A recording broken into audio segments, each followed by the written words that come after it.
श्री गुरुदेव दत्त. परंपरेतील प्रामुख्याने 3 देवतांची पूजा केली जाते. ब्रह्मदेवाला विश्वाचा निर्माता म्हणून ओळखले जाते, शिवाला सहारक म्हणून ओळखले जाते आणि भगवान विष्णूला विश्वाचा संचालक मानले जाते. भगवान विष्णू हे विश्वाचे पालनकर्ता म्हणून ओळखले जातात. त्यामुळे त्यांची उपासना केल्याने तुमचे जीवन खूप सोपे आणि सुखी होते. आपले संगोपन करणाऱ्यांचे पूजा केल्याने जीवन जगणे आणि पुढे जाणे खूप सोपे होते, अशी श्रद्धा आहे.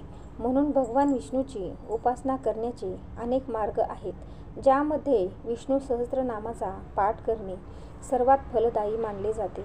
असे मानले जाते की जे विष्णू सहस्त्रनामाचे नियमित पठण करतात त्यांचे प्रत्येक कार्य पूर्ण होते आणि लाखो दुःख दूर होतात.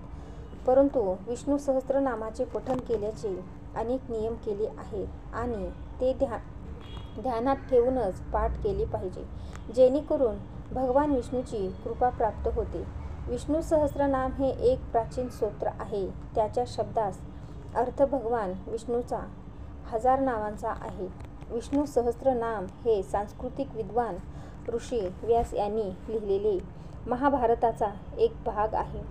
सूर्योदयाच्या वेळी पठण करा. विष्णू सहस्त्रनामाचा पाठ तुम्ही तुमच्या सोयीनुसार केव्हाही नियमितपणे करू शकतात, परंतु सूर्योदयाच्या वेळी ते वाचणे उत्तम आहे. असे मानले जाते की त्यामुळे घरामध्ये विष्णू सहस्त्रनामाचे पठण करताना नेहमी स्वच्छ शरीर व मनाने सूर्योदयाची वेळ निवडा आणि विष्णूला माता लक्ष्मीचे आवाहन करताना पूर्ण भक्तिभावाने पठण सुरू करा. सूर्योदयाच्या वेळी याचे पठण केल्याने घरातील सर्व सदस्यावर भगवान विष्णूची कृपा कायम राहते. विष्णू सहस्त्रनामाने आपल्या सर्व ग्रहपीडा, शत्रुपीडा, वास्तुदोष, पितृदोष, स्वभावदोष नाहीसे होतात. विघ्ने, संकटे दूर पळतात.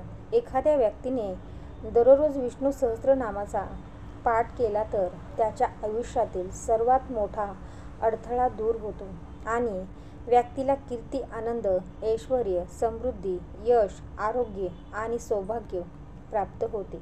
जर तुम्हाला हे पठण रोज करता येत नसेल तर ते फक्त गुरुवारीच वाचा. असे केल्याने तुमची प्रत्येक इच्छा पूर्ण होऊ शकते. विष्णू सहस्त्रनामाचा जप केल्याने मन शांत होते आणि लक्ष केंद्रित होते. भगवान विष्णूच्या प्रत्येक नावाचे वाचन केल्याने आंतरिक ऊर्जा वाढते. विष्णू सहस्त्रनामाचा जप केल्याने श्रीहरीची कृपा लाभते आणि सर्व कामे सहज होतात. विष्णू सहस्त्रनामाचा जप केल्याने भक्तिभावाने मनपूर्वक पठण केल्याने भक्ताला अपार लाभ मिळतात. विष्णू सहस्त्रनाम जपण्याचे काही नियम. विष्णू सहस्त्रनामाचा जप करण्यासाठी प्रत्येक नावाचा अर्थ समजून घेणे आणि त्याचा अंतर्भाव करणे. विष्णू सहस्त्रनाम दिवसाच्या कोणत्याही वेळी पाठ केले जाऊ शकते. पहाटे किंवा ब्रह्ममुहूर्त दरम्यान सूर्योदयाच्या सुमारे 1 ते 5 तास आधी पवित्र स्तोत्राचे उच्चारण करणे अत्यंत शुभ मानले जाते. अधिक मासात विशेष फलदायी आहे. या स्तोत्राचे पाठ केल्यास दर बुधवारी 4 वेळा विष्णू सहस्त्रनाम म्हटले तर आपल्या सर्व पितरांना सद्गती मिळते. नियमित रोज 12 वेळा विष्णू सहस्त्रनाम 6 महिने म्हटले तर आपले सर्व प्रारब्ध नष्ट होते. इहलोकी कीर्ती व मोक्ष प्राप्त होतो, म्हणजेच भक्ती व मुक्ती दोन्ही प्राप्त होतात. 15,000 वेळा विष्णू सहस्त्रनाम म्हटले तर एक विष्णू याग केल्याचे फळ मिळते, असे श्री डोंगरे महाराज विरचित भगवान लिहिलेले आहे. एकादशीच्या रात्री 12 वाजता स्नान करून विष्णूपुढे राम, बालाजी, पांडुरंग, कृष्ण, फक्त नरसिंह नको, तुपाचा दिवा व उदबत्ती लावून विष्णू सहस्त्रनामाचे 12 पाठ 12 एकादशीला केले तर साक्षात भगवंताचे दर्शन होते. 40 दिवसाच्या रोज 12 वेळा नियमितपणे पठणाने अशक्य गोष्टी शक्य होतात. सहस्त्रनामाने अर्चन अथवा तूप किंवा तुपा लावलेल्या तिळांना विष्णू सहस्त्रनामाने हवन केले तर अतिशय उत्तम अनुभव येतात. बालकृष्णाला तुलसी अर्चन करून मुलाकडून रोज एकदा विष्णू सहस्त्रनाम म्हणवून घेतले तर त्याचे उच्चार स्पष्ट शुद्ध होण्यास मदत होते. ती तुळशीची पाने त्यांनी चावून खाल्ली तर त्याची बुद्धी तेजस्वी होण्यास मदत होते. वास्तुदोष जाण्याकरिता रोज 3 पाठ आठवडाभर करावे. याची सुरुवात बुधवारीच करावी. तुपाचा दिवा व उदबत्तीही लावावी. बाहेरचा त्रास असेल, संतती मतिमंद गतिमंद असेल तर अशा व्यक्तीला रोज सकाळी संध्याकाळी श्री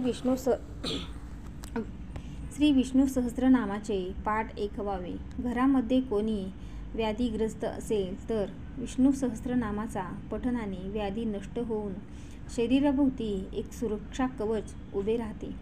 श्री विष्णू मंदिरात बसून जो कोणी या स्तोत्राचा पाठ करतो त्याचे सर्व अहित नाहीसे होते. त्याला छळणाऱ्या सर्व गोष्टीचा परिहार होतो.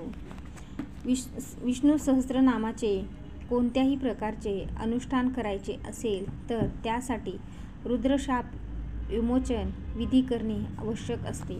परंतु जर ते शक्य नसेल तर त्याच्याऐवजी विष्णू सहस्त्रनामाच्या आधी व शेवटी 3 वेळा ओम नमः शिवाय आणि 3 वेळा ओम नमो भगवते वासुदेवाय असा जप करावा. श्री विष्णू सहस्त्रनामाच्या फलश्रुतीत असे म्हटले आहे की जो या स्तोत्राचे पठण करेल त्याने दिली पाहिजेत अशी सर्व दाने दिली आहेत आणि केल्या पाहिजेत अशा सर्व देवांचे पूजन केले जाते. पिंपळाच्या पारावर बसून विष्णूचे ध्यान करीत जो विष्णू सहस्त्रनामाचे पाठ करतो त्याची शतकोटी कल्पामधील साचलेली पातके हळूहळू नष्ट होतात. शिवालयात तुलसीवनात बसून जो रोज विष्णू सहस्त्रनामाचे पाठ करतो त्याला कोट्यावधी गायी दान दिल्याचे फल प्राप्त होते आणि त्याला मोक्ष प्राप्त होतो असे चक्रपाणीचे वचन आहे. श्री विष्णू यांच्या अच्युत अनंत गोविंद या 3 नावांनी कोणत्याही प्रकारचा रोग नाहीसा होतो. आपल्या कुठल्याही कामासाठी घरातून बाहेर पडायचे असेल तर तेव्हा उंबरठ्याबाहेर उजवे पाऊल ठेवण्याआधी मनातल्या मनात 4 वेळा नारायण नारायण नारायण असे नाम घ्यावे. विष्णू सहस्त्रनामाचे नियमित पठण केल्याने आर्थिक समस्या दूर होते आणि पैसे कमवण्याचा मार्ग मोकळा करते. विष्णू सहस्त्रनामाचे पठण केल्याने मन शांत राहते. घरामध्ये निसंतान झालेल्या लोकांनी दररोज विष्णू सहस्त्रनामाचे पठण करावे. श्री गुरुदेव दत्त.